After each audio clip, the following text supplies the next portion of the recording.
There are stories that seem to become lost between legend and reality. One of these stories concerns Saricina, a town about 38 kilometers from the outskirts of Sofia in Bulgaria.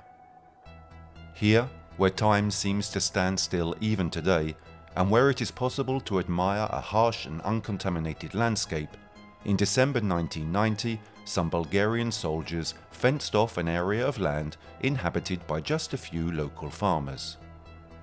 Thanks to the help of some excavators and the workforce alone, in a couple of years, tons of earth were dug up in search of something, and the town quickly became one of the most important centres of interest in modern ufology, even obtaining the title of the European Area 51. But it wasn't just soldiers who participated in this operation. Mediums and psychics, able to communicate with unknown energies, also played a fundamental role. There was one in particular whose notoriety bordered on becoming a global phenomenon.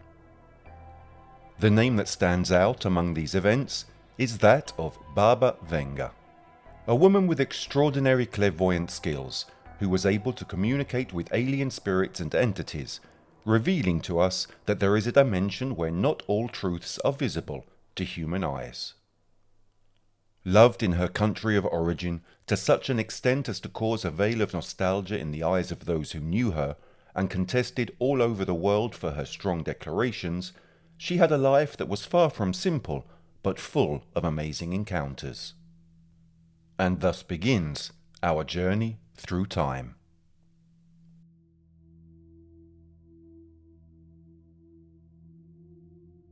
Baba Vanga was born prematurely in Strumica on January 31st, 1911, in the territories of the then Ottoman Empire, or today's North Macedonia. In the first hours of her life, her parents, Pando Surchev and Parashkeva Surcheva, refused to give her a name because, according to local tradition, it was necessary to be sure of the survival of the newborn child in order to be able to establish one.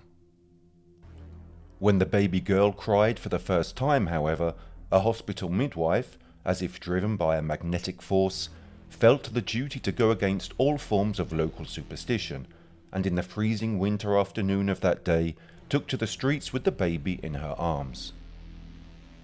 Some of the passers-by stopped, curious to know why the woman was there, and when the midwife explained that she was looking for a name for the baby, they gave her some suggestions. The first name that was recommended was Andromaha, which means she who fights men, but it was rejected because it was too Greek, which didn't bode well given the anti-Hellenic sentiment of the time. A second passerby instead recommended the name Vangelia, which means good news, and this was immediately accepted. Days went by, and the little girl showed signs of being extremely combative in the face of life's adversities, so her name was registered as Vangelia Pandeva Dimitrova. But the people didn't just give her a name. Due to a strange twist of fate, 3 years later, the events that followed indelibly marked Vangelia's future, forcing her to receive care and charity from her friends and relatives for the rest of her life. Her father, Pando Surchev, a militant of the IMRO, the Internal Macedonian Revolutionary Organization, a revolutionary movement of national liberation in the territories of the then Ottoman Empire, was drafted into the Bulgarian army in 1914 to participate in the First World War, while his wife fell ill and died of unknown causes some months after his departure. When Surchev returned following the end of the war, the town of Strumica had passed from Bulgarian to Serbian control, and he was arrested by the local authorities for illegal activities in support of Bulgaria, also confiscating all his family's property, who then lived in poverty for many years. Despite the economic difficulties and her tender age, Vangelia's childhood was serene, and she grew up showing a marked intelligence. But together with these precious characteristics, her propensities towards the world of the paranormal also began to manifest themselves. Through a game she invented called Healing, the little Vangelia impersonated a healer and pretended to invent herbal cures for her friends who pretended to be sick. But one day, the fatality of destiny changed her life forever. Her father remarried and therefore gave his daughter a stepmother. Everything seemed to return to normality once more, but on a bright day, while she was playing in the fields, something unpredictable happened. A tornado lifted her off the ground, carrying her up into the air until she disappeared into the sky. The witness accounts after she was found left everybody deeply disturbed. Vangelia was terrified. Her eyes were so covered in sand and dust that she couldn't open them anymore without suffering intense pain. Once she was brought back home, her parents tried to do everything possible to save her eyesight, but the money they had only allowed a partial operation, and at the age of 12, Vangelia's world went dark forever. Despite this terrible condition, she continued her studies. In 1925, she enrolled in a school for the visually impaired in the city of Zemun in the Kingdom of Yugoslavia, where she learned to read Braille, perform small household chores such as sewing, cooking and cleaning, and even learned to play the piano. In a short time, Vangelia demonstrated that she possessed excellent practical skills and an incredible memory. Unfortunately, her experience didn't last long, because following the death of her stepmother, she was forced to interrupt her studies and return home. Vangelia had to take care of her younger siblings, and due to the economic conditions the family was suffering, she began to work every day. At around 16 years old, she had her first vision. Thanks to some sheep that had been stolen from her family, her father understood that Vangelia could look at the world around her without really seeing it. The girl saw in her mind the place where the sheep had been hidden, as if they were there, right in front of her eyes. Her incredulous father, a few hours later, returned with the sheep, and from that moment on, he realized that Vangelia was able to see the future. This ability of hers improved day by day, until it stabilized at the age of 30. In this period, and until after the Second World War, Vangelia, now well known as Baba Vanga, attracted many followers, convinced of her healing and clairvoyant abilities. A vast number of people visited her, some hoping for help in tracing relatives lost during the war, others to find the place where their loved ones may have died, still others to heal the horrific wounds caused by the fighting, thanks to her herbal medicine practices.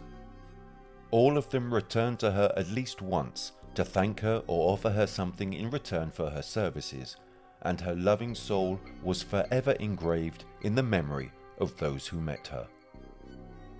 Inevitably, the voice of the people spread, and on April the 8th, 1942, even Tsar Boris III visited her to ask for a consultation, probably driven by fears caused by the Second World War. Bulgaria only managed to obtain the Dobruja region thanks to the tacit support of the Third Reich, and the Tsar was thus forced to ally with the Germany-Italy axis. On that particular occasion, Vanga only told the Tsar to remember a certain date, the 28th of August. The following year, exactly on the 28th of August 1943, the Tsar died of poisoning, an event that occurred under mysterious circumstances. The case of Tsar Boris III caused Baba Vanga's fame to expand so much that she received visits from everywhere, common people and dignitaries, as well as Bulgarian politicians from various Soviet republics, who increasingly began to ask for her services. One of these, the most famous, even if it is an unverified event, was the meeting with Leonid Brezhnev, General Secretary of the Communist Party of the Soviet Union and de facto head of the USSR from 1964 to 1982. But the thin veil of time revealed much more to the woman, who, although semi-illiterate and blind, somehow predicted many events, some of which came true many years after her death. One of these in particular even led to her arrest.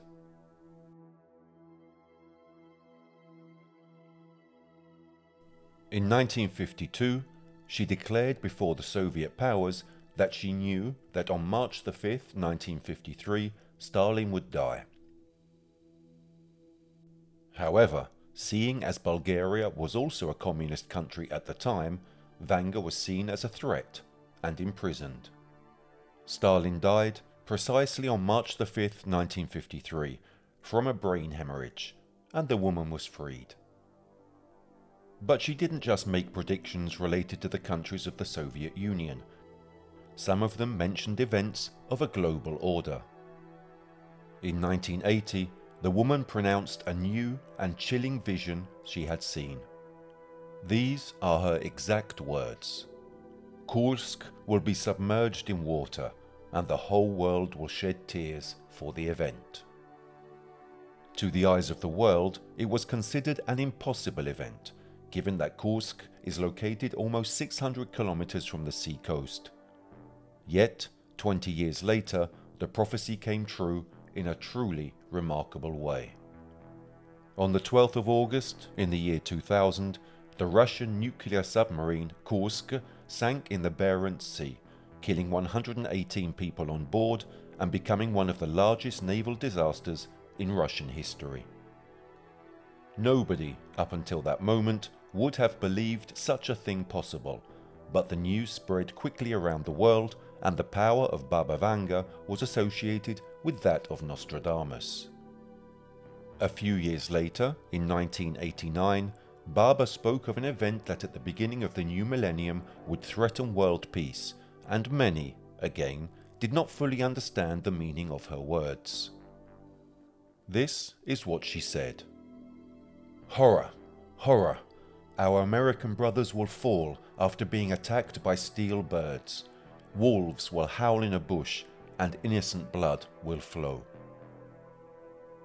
12 years later, the attack that destroyed the Twin Towers shook the United States, an attack that started the conflict in Iraq.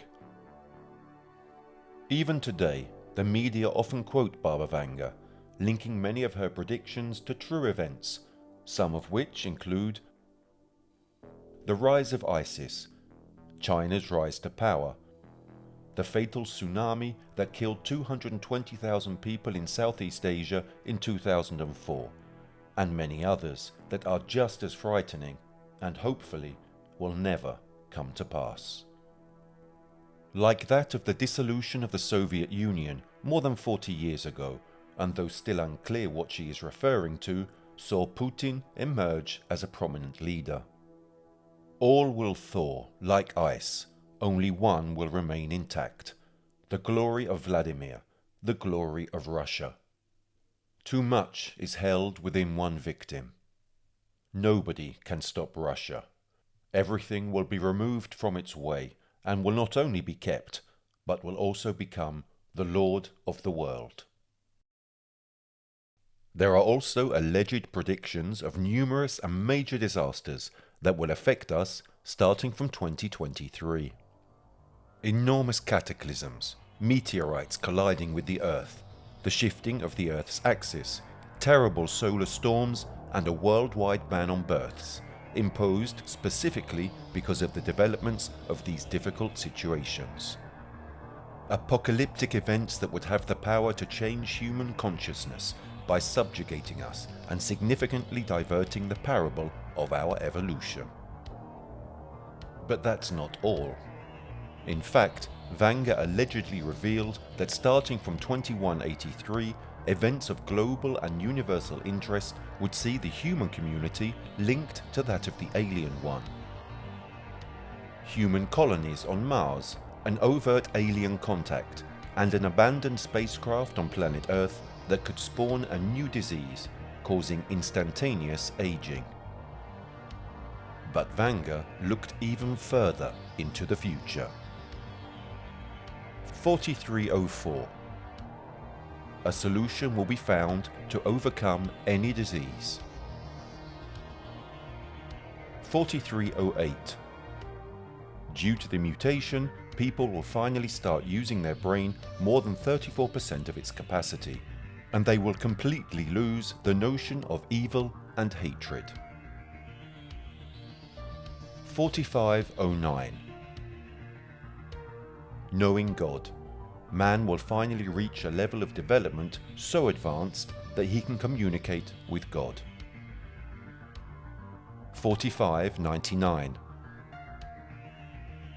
The human race will achieve immortality. 4674. The development of civilization will reach its peak. The number of people living on different planets is approximately 340 billion. Assimilation with aliens begins. 5076. A border universe. With it, no one knows. 5078. The decision to leave the confines of the universe, while about 40% of the population is against it. 5079. The end of the world.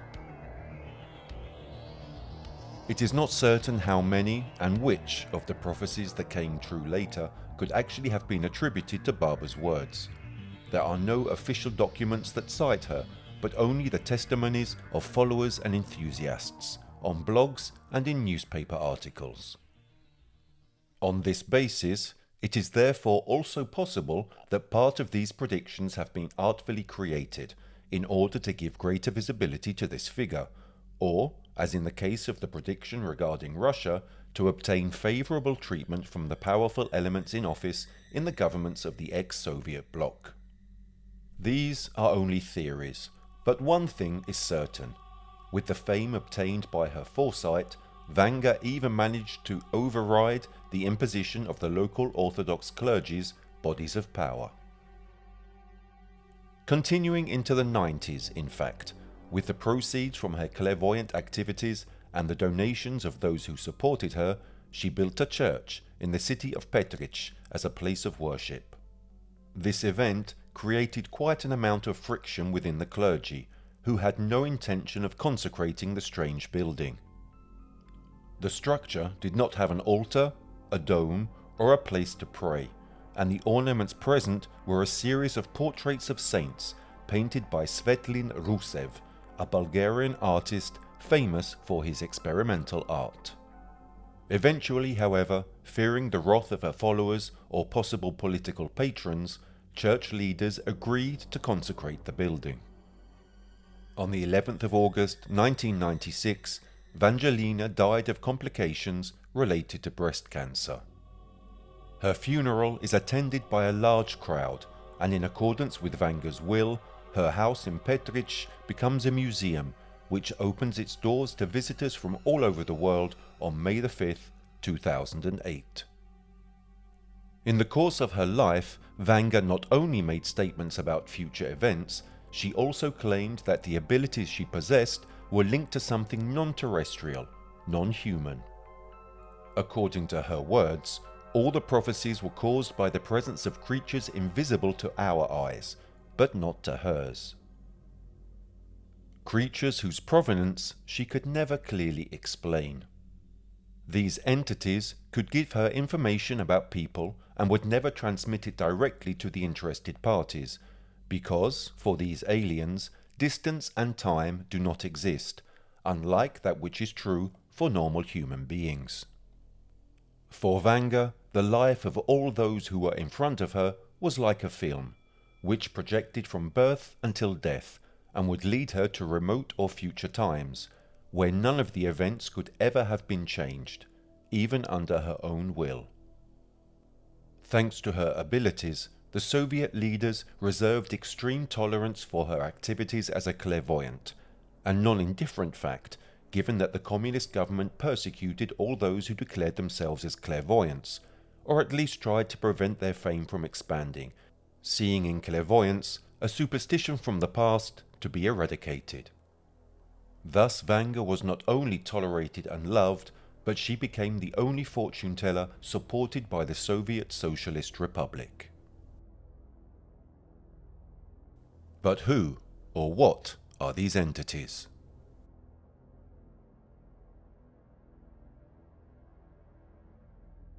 In the 90s, the years in which Vanga tried to bring her church to light in Petric, the woman participated in a military mission where the energies she often spoke about seemed to manifest themselves almost daily. Zaricina is where that particular operation took place, which made it forever indelible in the chronicles of world ufology. Codename Sunray Project. The Sunray Project is the operation that took place from the 6th of December 1990 to the 19th of November 1992 in the subsoil of Zaricina. The project, which started with the intention of finding a lost treasure, the treasure of Tsar Samuel, over the course of 2 years transformed into an underground search for extraterrestrial life.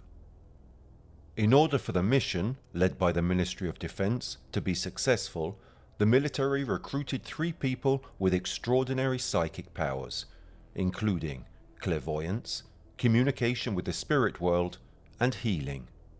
The mediums Elizaveta Longinova, Dora Petkova, and Dimitar Surakov were summoned to take part in the project from its earliest days. But before even getting close to the exact point where the excavation should have started, Longinova felt a strong state of malaise, and when she set foot in the village for the first time, something unexpected happened. Longinova entered into direct communication with a strange energy, and pervaded by it, as if it had possessed her body, she indicated to the military the exact point where the operation would come to life. From that moment on, the feeling arose in the minds of the psychics that the research project would soon undergo a change, taking the military far from what they were expecting. The 3 were pervaded by a strange vibration, and as the Earth was removed, they all found themselves facing sudden paranormal events and inexplicable technical incidents. After months of uninterrupted work, a 20-meter deep spiral tunnel was built, and the search never stopped until one of the soldiers opened up a passage into an empty area. With picks and hammers, they created a 1-meter wide opening in the rock face. By removing a few handfuls of earth and stones, the group found something amazing in front of them. A long, finely crafted corridor ran through the depths of that mysterious place. A patrol party was sent down the corridor to inspect it. The soldiers, happy to have finally found the path that would have surely led them to the Tsar's precious treasure, took only a few steps, but in that very short period of time, they were forced to change their minds. They went down the tunnel until, having reached a strange and large triangular monolith of black stone set in the rock, they found the passage almost completely blocked. Nothing was written on the stone, and the substance of which it was composed of emitted a strange light, to the point that the object made those present believe it was immaterial, unreal, a dream. Suddenly, the earth started to tremble. There was a blackout, and some of the battery-operated equipment, such as radios and cars in the area, went off and on again for no reason. For a long period of time, there was interference on the radio frequencies. The soldiers tried to remove the strange triangular monolith, but discovered that the material it was made of was impossible to scratch or penetrate. They tried so many times that they started to believe it was wrapped in something, an energy shield. It was possible to touch something very thin on the stone, but there was no way they could feel the rock surface under their fingers.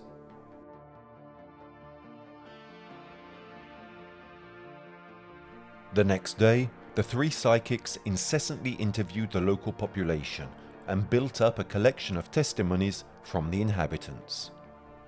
Several versions of the event were told, but one element links all of them together. During the night, people saw something out of the ordinary. Swift balls of light flying over the hills of the town.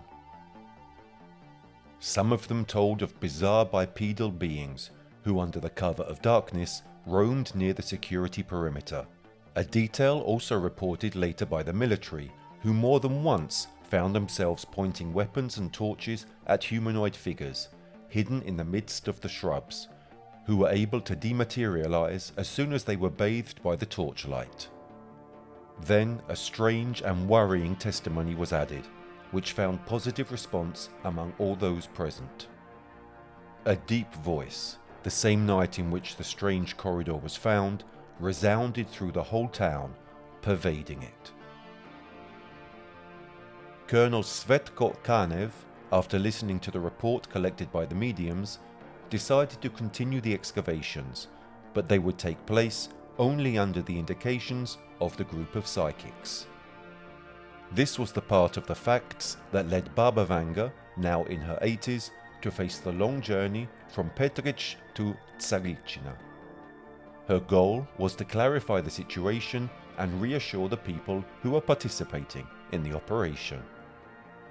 Convinced of being able to find out what was behind the rocks in that kind of underground temple, Vanga would have directed the heart of the operation in a less invasive way, leading the mediums to contact the entity on a daily basis, to fully understand what it was. Through the means of connection with the spirit world, the psychics tried to contact with that energy. They succeeded, and from that moment on, legend has it that in the subsoil of Tsaritsina, something much older than a simple treasure is hidden, something that could explain the origins of everything. Elizaveta Longinova, Dora Petkova, and Dimitar Surakov, thanks to the support of Vanga and their psychotronic means, that is, through the reception of information in energy frequencies decoded by the brain, managed to get in touch with the entity that resides beyond the ancient corridor almost every day, and in particular Longinova began to write something similar to instructions in hieroglyphic form on some sheets of paper. The military, who had noticed the writing speed with which the sheets were being compiled, believed that part of the information given by Longinova could be true, and a few days later the Ministry of Defense gave the order to General Minchev, head of the operation, to reorganize the group of mediums with the aim of interpreting all the information received and recording it, word by word, in a work diary. Slowly, and through the painstaking work of local and foreign translators, the meaning of all the writings became clearer. The information received concerned and combined old Bulgarian texts, hieroglyphics, Arabic, Indian, Southern Chinese and runic writings, some series of natural numbers, astrological signs and planets such as Saturn, Jupiter, Neptune, and constellations such as Pisces and Capricorn. Longinova wrote more than 800 pages, and from what was able to have been translated, an event that took place 2,575 years earlier was spoken of, as well as a civilization that existed more than 8,000 years ago. Baba Vanga also added that this information was told by an entity that was anything but terrestrial. An alien, the first being to arrive on our planet, physically defined as an androgynous creature, neither man nor woman. According to the story, this creature that tried to contact her came from a planet called Photon or Neutrina, which in human language can also be translated into light. This planet was destroyed in ancient times, and now, under Tsaritsina, dwells the body of one of the beings, who was originally part of the supreme race from which all human beings were generated. Baba Vanga also defined the stone as a biological protection barrier, and in her opinion, its destruction could have caused very serious risks to the safety of everybody. Under the skepticism and fear of some, the military continued the deep excavations, encountering another barrier, a kind of concave-shaped slab, and which in the wall on its right they found some stones assembled to form a humanoid figure. It wasn't clear whether this sort of statue was already there or had been formed during the works. The colonel said that a colleague tried several times to dig in a nearby area, but an invisible wall prevented him from continuing, and to everybody's dismay and fatigue, they were forced to temporarily interrupt the work. From the fragments of information gathered, the military did not exclude that some of the mysterious incidents that occurred during the research were caused by the hostility of a technology unfamiliar to them, or by the genetic activity of an intelligence much higher than that of humans. A statement that was apparently also found in the translations of Longinova's writings, where the entity underlined that our vision of life in the universe is too limited to be able to fully understand how it develops. Furthermore, for Vanga, the energy they could feel belonged to the skeleton of an alien buried there thousands of years ago. A gigantic skeleton. Vanga asked General Dinev what the thing they were searching for was, but above all, why he needed this thing they were searching for, given that the being that lived there was neither a man nor a woman. Then she asked the general, "Well, Lubcho, what are you looking for? It is neither man nor woman. Yellow monkey, why do you need it?" That day, about 100 meters from the entity, the old woman advised the group of psychics to carry a handful of earth to leave in front of the stone. A handful of earth, probably an amulet capable of permanently binding the mediums to the energy source. Or a symbolic gift, as the earth has a meaning related to the power of life, the rebirth of natural energy, protection, luck and love, as generally described in various manuals of magic. In a few days, Vanga ended up in many local newspapers. The excavation had finished, the Tsaritsina hole was sealed with tons of stones and cement, and all the seized documentation mysteriously disappeared. The defense minister, Nikolai Svinarov, made new statements years later. He admitted that the classified documents had been sent abroad, probably to lose track of them, since, if information about the first inhabitants of the Earth were obtained, our idea about the evolution of the species would have to completely change. The people, confused by conflicting news about the closure of Tsaritsina, made several assumptions.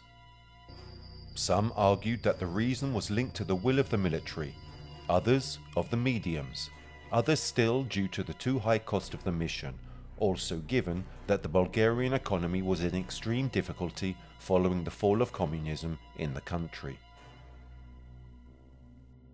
Longinova then tried to explain what happened in those days. For her, the group of psychics would never have advised to stop the excavations. On the contrary, everyone trusted Baba Vanga, and she could clearly perceive and see what the military were looking for. They too wanted to continue. Longinova was convinced that the writings were not just the result of paranoia, contrary to the opinion of the historian Bozidar Dimitrov and Professor Dimitar Ovcharov, who claimed that they were nothing more than beautiful scribbles. According to Vanga, one day Longinova could have deciphered the writings. Something was trying to get in touch with them, and the old woman was sure of the direction they needed to take. Then she points out that the whole transcript of the conversation held with Vanga was recorded and classified by the Bulgarian Ministry of Defense, as well as all the other documents.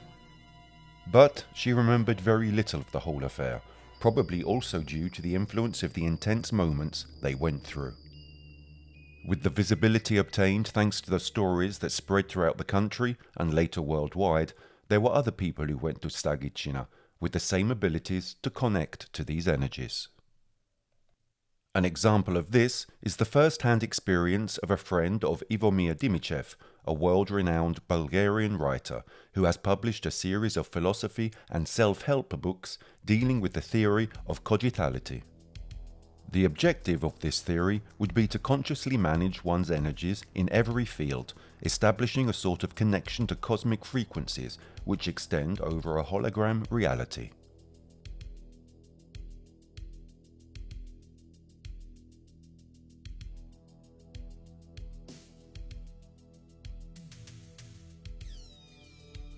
The story begins when Ivomir's friend, going to the Saricina site, called him, quite shocked, reporting that all of a sudden he had started receiving hieroglyphics in automatic writing.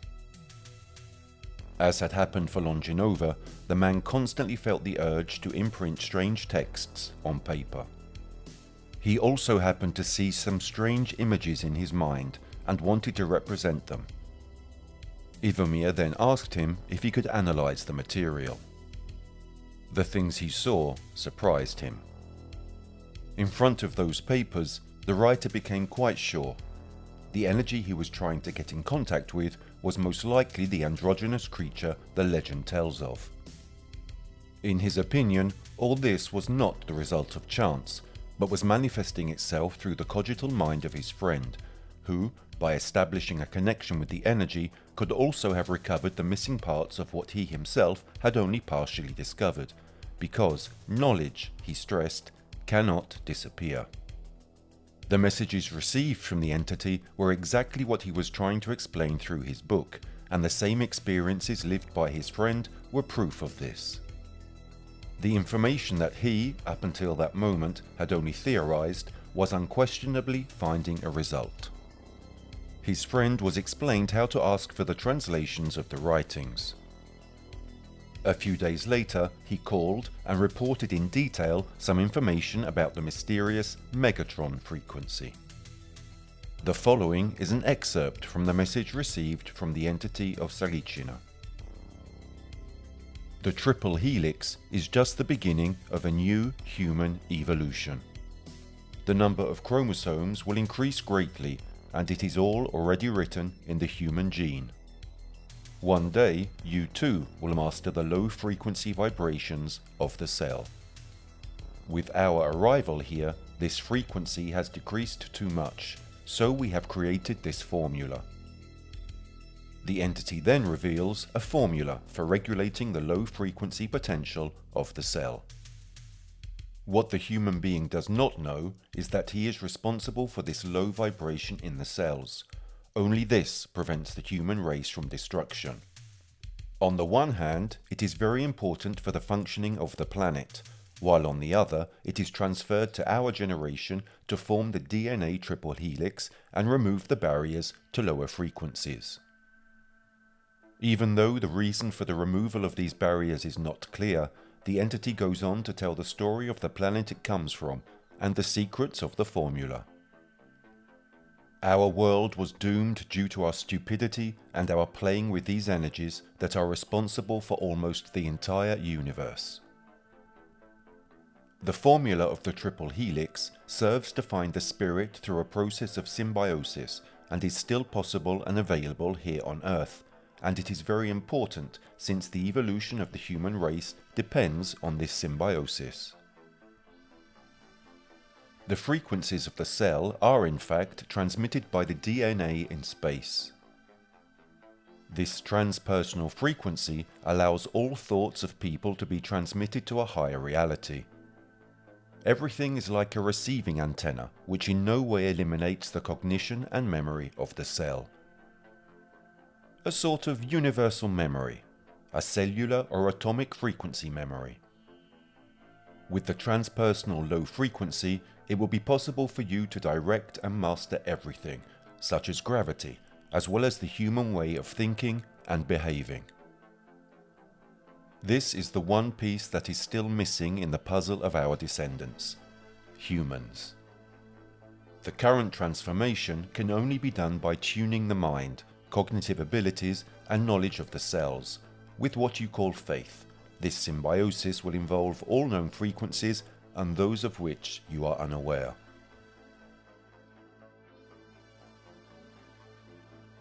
For the entity, the megatron frequency has not yet been found by men, because it cannot be measured by our mere instruments. It can only be felt by someone who is very sensitive and listens. It would interact with all people who have discovered within themselves their own spiritual part, and who would be easily able to manage it. Then the text changes to underline what the megatron cell would look like. Like all frequencies, it would have a wave function and be connected to cells, as these are wave frequencies too. It would behave like a crystalline part of the cell, since it would have a completely invisible refractive function within the DNA, and a particular detail is entered on how this frequency would be produced. The most important thing to know is that this frequency is controlled by the intuitive abilities of the individual. However, the management and the formula for achieving this control is a complex process. Then, also in the DNA chain itself, between the bonds, a part connected to the photons of light would be found. If you think of DNA as a double helix as previously thought, you will find a small gap between the bond cuts, which vibrates at this megatron frequency and is located between the 5th and 6th bond of the formation, as a light, or what you call photons. This frequency binding is very sensitive and is difficult to be seen. Nucleotron bonds, according to the entity, would be very important for the evolution of DNA. They would be controlled by a group of links located in the pineal gland. Furthermore, DNA would be mainly structured by light photons of pure coherence with a frequency close to the frequency of love or well-being, and only through true love could genetic metamorphosis take place. When these new bonds in the DNA will take place, we will reach the low-frequency vibration symbiosis of the cell, coming from a planet called Neutrinia. The entity concludes the message by talking about this planet. Neutrinia was a very high-frequency planet, close to the DNA frequency of love. We have gone through the transition that you are now experiencing, and this is the reason we are giving you this information. To obtain the symbiosis of the cell, there are many steps to take, but this is only one of those that we will give you. This is the first one. 2 days later, another message arrived. The entity underlines that to remove the so-called protection and stimulate the metamorphosis of the cells, one should let oneself be enveloped by the megatron frequency by entering its osmosis through a meditative state. In particular, an oriental meditative technique is mentioned, in which the connection channels of the hands merge through the heart chakra, connected to the left hand, and the third eye chakra, or the pineal gland, connected to the right hand. The touch of one's hands positioned on the chakras to which they belong, thanks also to intense desire and intentionality, would cause an energy vortex capable of generating an inner ray of light. This ray of light would start from the hip area, then releasing from the third eye and pervading the meditating subject with its own light to the point of rejoining these energy channels, and subsequently releasing the energy of the megatron cell. At this point, our blood would be able to generate new DNA replicas by fusing the helixes and separating the cells, or, in a nutshell, increase the multiplicative and regenerative capacity of the cells. Then there was a third shocking message that raises the question: could there be many other dimensions? In fact, this method recommended by the entity would not only have the aim of generating physical well-being, but also another type of connection. The third letter reveals that the meditative technique would be linked to the release of energies connected between human beings, the planet Earth, and the universe. The whole universe. Each of us would function as a crystal lattice in which energy passes and where a series of mirrors reflect light in different directions and angles. Everything around us would function as a universal energy conductor lattice. Human beings would originally have been composed of a spectrum of light at many frequencies, but were given only one range of these so as not to cause a resonance in the lattice. With only one frequency range, the human being would therefore now have the possibility to explore only one dimension of the hologram, which would, in turn, interact with his personal essence without causing interference.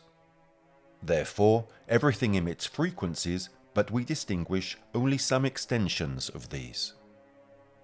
The message of the entity then concludes with a particular detail. The emotions of human beings would be the only generator of energy capable of creating impressions on the observed reality. This statement is partly true. From a biological point of view, the heart is the center of the circulatory system, while the pineal gland, which is connected to the brain, takes care of the central nervous system and is responsible for the hormonal balance of our body. For some peoples, the pineal gland is considered the seat of the spirit. It is also the producer of a particular molecule called DMT, a substance that thousands of years ago was assumed by peoples of South America thanks to the consumption of ayahuasca, with which it would be possible to reach a hallucinatory state. It would intervene on emotional states, such as happiness, through the production of hormones, such as melatonin.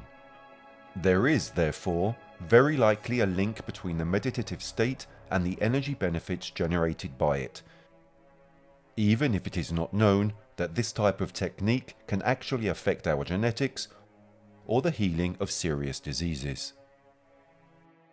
Despite this, it is well known that the human body generates a multitude of frequencies through the brain.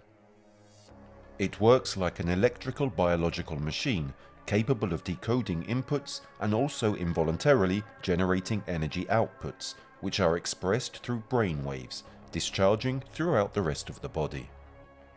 Brain waves are part of the electrical activity of the brain, and the stages of our consciousness are due to the incessant activity of these waves, which are electromagnetic waves. Different types of thought produce different vibrations, which are calculated in hertz, or cycles per second, and vary according to the type of activity the brain is engaged in. They are divided into delta, theta, alpha, beta, and gamma waves. Watching this video, for example, your brain is most likely producing beta waves. But what is the Saricina being talking about, and what would the Megatron cell be? Analyzing the text thoroughly, when the Saricina alien talks about the Megatron cell, it would seem that it is talking about the biophotons discovered by quantum biology. So, according to the words of the being, is it therefore possible that these electric fields are due to molecules with a luminous component? According to the already mentioned quantum biology, yes, this is true. Subject of frequent discussions among scholars, for quantum biology, the human body is no longer considered simply as an organism controlled exclusively by biochemical reactions, but above all, by energy. As Dr. Fritz Albert Popp states, "We are still on the threshold of fully understanding the complex relationship between light and life, but now we can strongly say that the function of our entire metabolism depends on biophotons." Just as the entity underlined that the most infinitesimal parts of us are composed of light through the Megatron cell, quantum biology would also highlight the same thing, but through low luminescence biophotons. All of us would be able to see matter thanks to the processes that take place between DNA and light. Human beings would in fact be composed of biological mechanisms, but above all of energy generated by the biophotons present within the DNA, which through their frequency would make it possible to see matter, because it itself generates low-frequency light, or slight luminescence. Organizations such as Ego Crayonet, an NGO from Florence, Italy, which aimed to study precisely these theories, bring together researchers from various traditional disciplines based on vital energy. Disciplines such as yoga, acupuncture, pranotherapy, laser therapy, and osteopathy.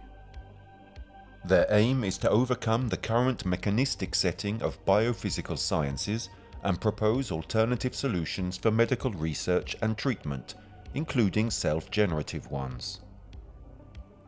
According to the theory of the physicist Fritz Albert Popp, 90% of luminescent biophotons would be produced by the DNA of all living systems and would be found in the DNA-RNA bond as a sort of receiving-transmitting antenna of photons.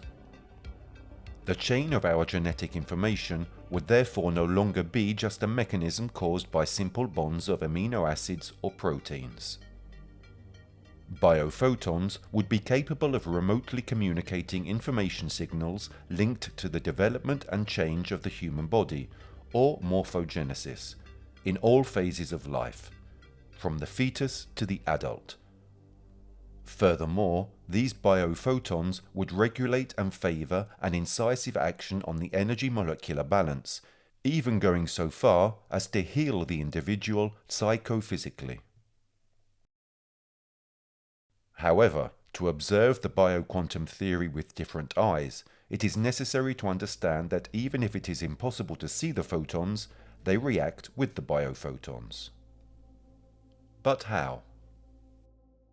The photons generated by light reach the retina of the eye, activating rhodopsin, the substance that makes us see colors, and the cones and rods, the substances that make us see shapes.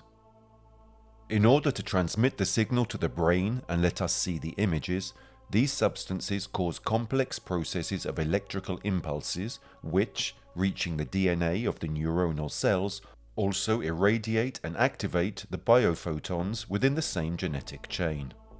In short, biophotons would be responsible for the absorption of light in the human body, as that which occurs in photosynthesis for plants. It is then underlined that the light that we believe we see directly would no longer be just an external factor, but also an internal one, and would be produced in our brain. Reasoning as before, one could understand in this way how it is possible to dream an illuminated world during the REM phase of our dreams. So here, there would also be a link between light and DNA.